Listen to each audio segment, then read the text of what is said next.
Well, joining us here for our one-on-one powered by Microsoft Teams is the University of Memphis head coach, Ryan Silverfield. Coach, thanks so much for joining us. Yeah, appreciate you guys having me on. Excited to join you guys today. So we're excited to talk about Eagles' fifth-round draft choice, Kenny Gainwell, the running back from Memphis. This is a player you're obviously very familiar with. You did not have him for this past fall, but you had him for 2 seasons prior. Excited to kind of dig into him off the field and on the field. And I guess we'll start with the former first, Coach. When you talk about Kenny off the field, you know him very well. You were part of his recruitment process down there at Memphis. What is he going to bring off the field to this Eagles locker room and to the city of Philadelphia?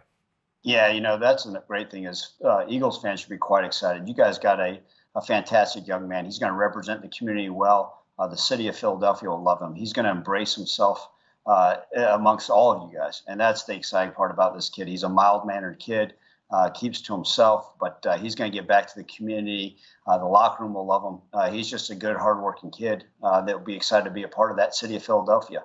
I'll share a quick story with you. When we actually played at Temple a couple years ago, Kenny and I were walking the y'all's wonderful field there in Philadelphia, and he said to me, he said, Coach, this has always been my dream to play for the Eagles. And sure enough, on draft day when he got picked, I said, man, how about that? So, he's a kid that's his dream to play for the Eagles, and he landed it. And so he'll certainly be embraced by the fans in the city as well. And a big part of that fandom, for sure, his older cousin, Fletcher Cox, obviously has been a great player in this town for a long, long time. When you recruited Kenny from Yazoo City in Mississippi, what did you see from him as a high school athlete, and what did he bring to his team, especially early on, making the transition to Memphis? Yeah, he's actually a quarterback in high school. Yep. A small city kid, small town guy, very country. But he was a dynamic playmaker. And I use that word because he's explosive in every facet of his game. And you were able to see that in high school with what he did. A lot of these high school teams put their best player, the best athlete at quarterback.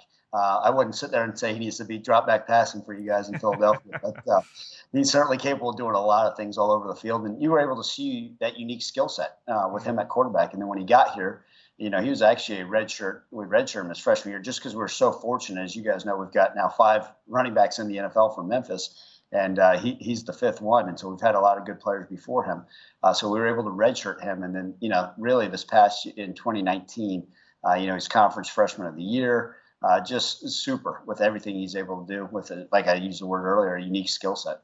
Coach, you referenced that game when you guys came up to Lincoln Financial Field to play the Owls. That did not go in your favor. That I was there for that game. But I will say, Kenny really stood out to me that day. And that was a guy that I was like, all right, this is a redshirt freshman, kind of dug into the background a little bit, knew that he had made that transition from quarterback to running back.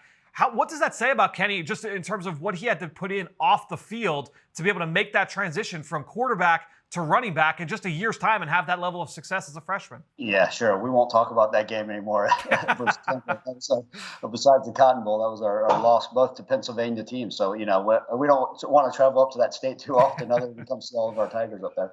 But with that being said, you're exactly right. That's what makes Kenny so unique, right? Not only was he a high school quarterback, but then he came here and he was a true in the backfield. And we have a variety of run game schemes for him. So it's not like Eagles fans got to sit here and say, man, is he only an inside zone runner or is he an outside? He can do everything, right? G schemes, a lot of the same NFL schemes we ran are ones I ran when I was in the NFL. And so that's what's so great about him is he can do it all. He can pass protect.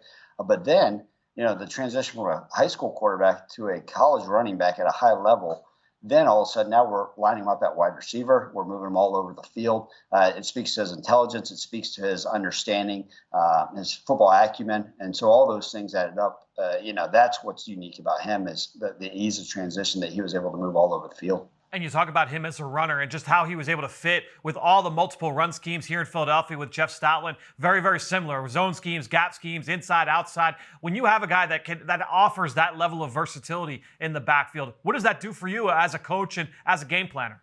Yeah, that's what's so great is you can line him up all over, and it puts defenses in stress, right? Now all of a sudden you're saying, hey, they're in a 21 personnel set with 2 running backs in the backfield. And now all of a sudden, Kenny Gainwell's lined up at wide receiver. Well, now you may want to change your defensive call. And so that's the unique thing about him is as a game planner, a play caller, it makes your life easier because now all of a sudden it puts the stress on the defense. Where's this young man going to line up? Is he going to be a receiver? Is he going to be in the backfield? Oh, he can do runs from underneath center. You can't just sit here and say it. Then all of a sudden it's third down. Well, we got to be careful. Is he going to catch a screen pass? So there's all those things. You certainly don't want to match a linebacker or safety up with him one-on-one because he'll burn you.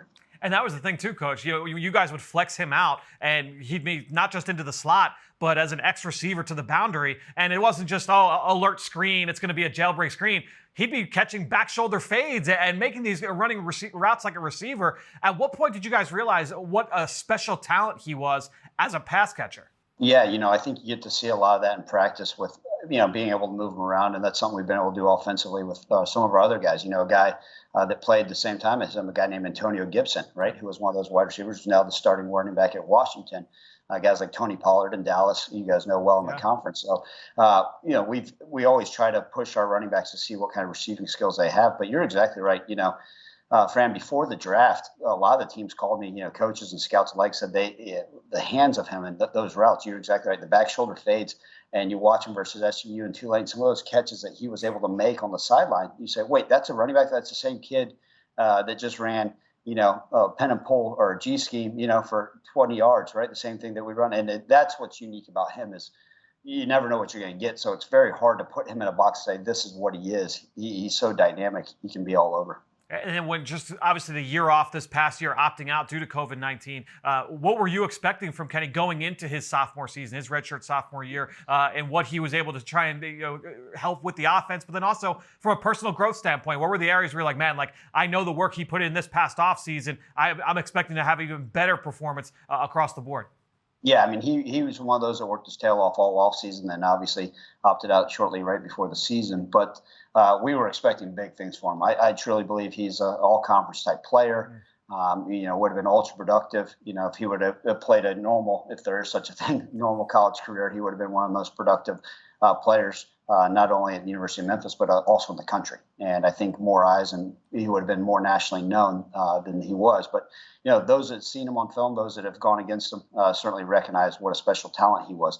And the things that growth and the maturation process of any running back, right? Whether it's high school to college to the NFL. Well, the first and foremost thing is, you want to see pass protection, and he is willing and able, and that's the great thing. I don't know what the Eagles' plan for him is. I don't think they're going to sit him back there and ask him to pass protect all day long, but he's capable, he's willing. But that was the growth you were expecting to see. He became more polished as a route runner, right? Spent a lot of that offseason running routes just out there, not just from out of the backfield.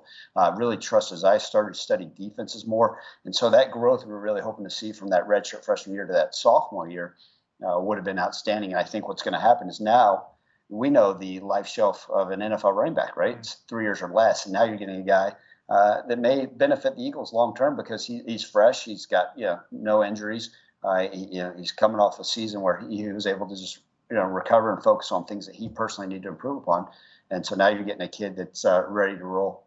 Coach, my last question for you. You go back to the recruiting process with him, and you talked about his being a quarterback in high school.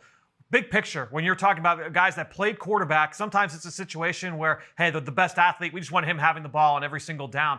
But from a mental standpoint, when you see those guys who are like, all right, this guy's not going to be a college quarterback or an NFL quarterback, but whether it's a running back, receiver, a corner, safety, linebacker, tight end, when those guys make that transition, do you feel like they bring more of that cerebral element to their respective positions? I certainly think so, because then they're so used to having a firmer understanding. I think if you just grew up and I'm just a running back, that's all I am. I'm just a receiver.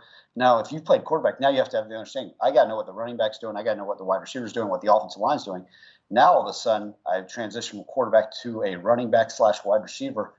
Man, it gives you more of an understanding of what's going to occur on every play. And I think that's going to be huge as he transitions to the NFL. It's not going to be a whole lot to ask of him to understand an NFL playbook. Hey, you got to line up here. You got to do this. We're going to use you here. Okay, great. And I think that transition, exactly right, from quarterback in high school to the success he had as a college running back will only translate even more so in the NFL. Well, I think that cerebral nature certainly shows up when you watch him on film. That's a credit to your coaching staff down there at Memphis. Coach, thanks so much for joining us here on PhiladelphiaEagles.com. Stay safe, stay healthy. Best of luck to you guys here coming in the fall. Appreciate it. Thank you guys for having me on.